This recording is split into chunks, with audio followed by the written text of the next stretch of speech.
I give my parents a lot of shit. The reality is I'm one of 8 kids. Yeah, you can't love 8 kids individually. That's a hard you just manage them like a sports team. You know, you love the overall franchise, but you'd trade a couple players. So me and my dad are in a fun spot right now because my dad's a doctor and I don't have health insurance. Which is, it's fun because he's like, I don't believe in your career. I'm like, same here.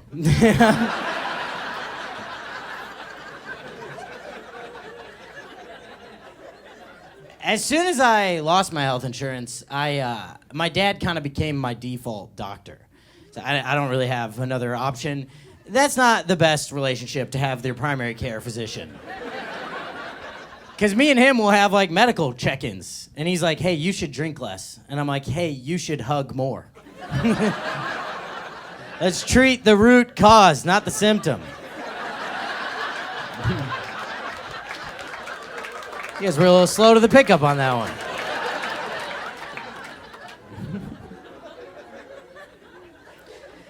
It's funny, if you grow up in a medical household, like with doctors or nurses as parents, you never go to the hospital. You never go to the doctor. No one believes in the healthcare system less than the people who work in it. I was 23 years old before I went to a my dad doctor. I didn't know how to act with this guy. He came in, he was like, do you smoke? I was like, are you gonna fucking tell mom?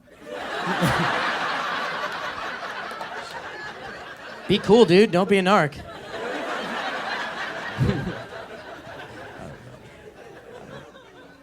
My sisters are all having kids now, it's fun. I like it. Well, I mean, one of my sisters literally gave birth 36 hours ago. Yeah, well, we haven't met him yet. Relax. He could be a dick. We don't know. What? It's hard work. It is hard work. I wasn't downplaying the actual birth giving. I just meant the kid could be an asshole, you know? My siblings, for the most part, they've done a good job of like not being I don't know. I've never been a young parent, but you know the young parents where the kid gets to like a year old and they're like, he could be a genius. He can count to 5 if we count to 5 with him, you know?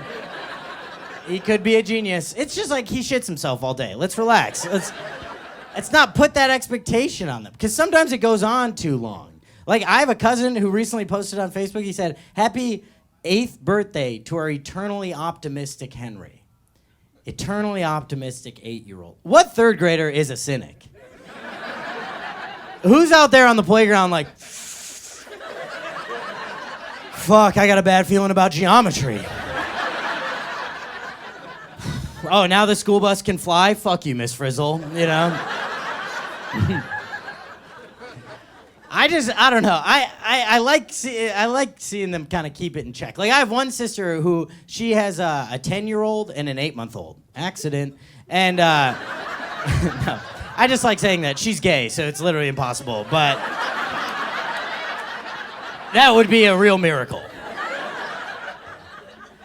But they have an 8-month-old, and the 8-month-old is hitting all of her firsts. And it's very exciting, you know, it's a good time. Like, she just pulled herself up on a chair for the first time. Big moment. Yeah, my sister starts freaking out. She's like, did you see how quick the 8-month-old just pulled herself up on the chair? It took her 10 seconds to pull herself up on that chair. And the 10-year-old goes, it actually took her 8 months. So, that's diabolical. I would vote for that kid today. He would beat Joe Biden in a debate, for sure.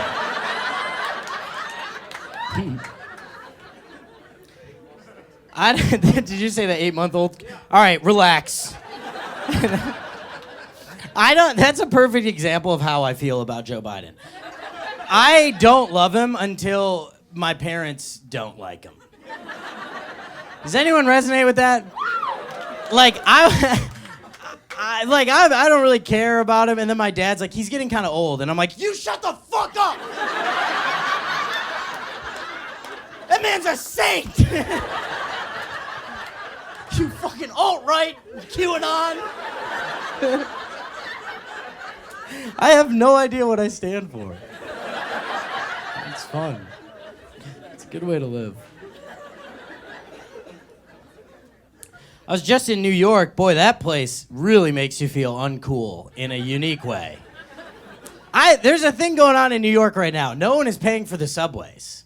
Everyone's jumping over the gates, like the turnstiles. It's the coolest thing I've ever seen in my life. And I wanted to be a part of it. I was there for a week. I wanted to be a part of it so bad.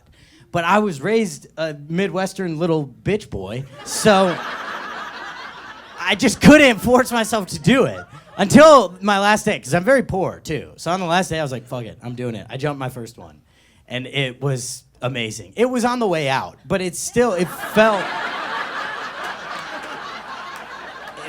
good, you know? It was a good gateway crime.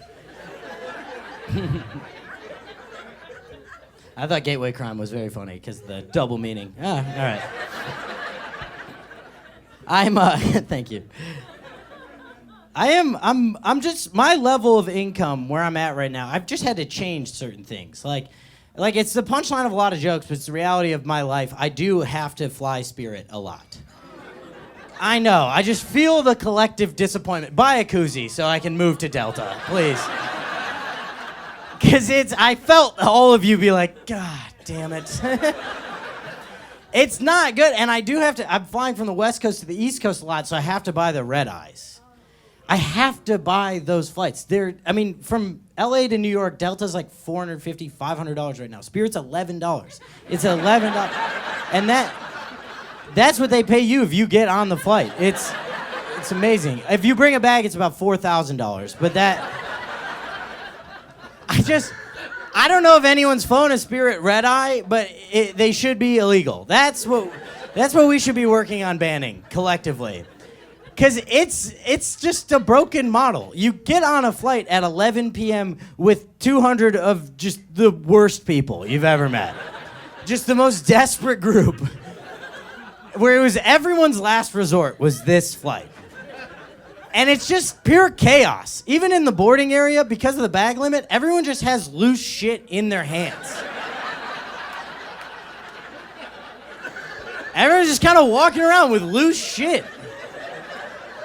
It's like when you move out of an apartment and there's one last trip to the moving truck. That's everyone on a Spirit flight. Like they all just kind of walked into their living room that day and they were like, all right, let's go to Cleveland. And then you get on the flight and it's chaotic. I sat down and the woman next to me was eating Brussels sprouts pre-takeoff. Pre-takeoff sprouts. And the woman behind me was FaceTiming her friend, no headphones, on speakerphone. Her friend got cheated on, and it sounds like it was his fault, but in that moment I was like, I'm so glad that happened to you. Because I hate you so much. And then the guy in front of me burped 2 times out loud, no remorse. If I hijacked the plane, it would have been like the 4th rudest thing to happen. The pilot would have been like, no, good call. I don't have a driver's license.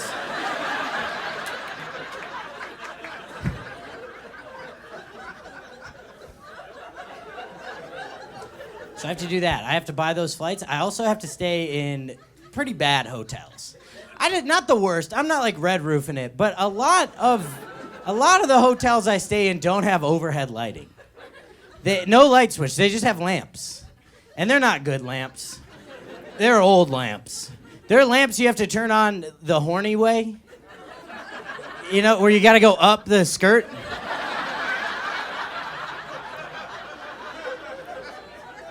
Why is that a technology we committed so hard to? You really gotta get up there, and even when you hit the spot, it doesn't always turn on the first time. You get up there, you find the spot, and the lamp's like, do that again. I'm just trying to read at night. Now I'm hard. Oh, would you like to use the bathroom at night? Well, you got to make this lamp come first, so. And they're not all the same. Some you have to twist, some you have to push, some you have to choke. It's wild.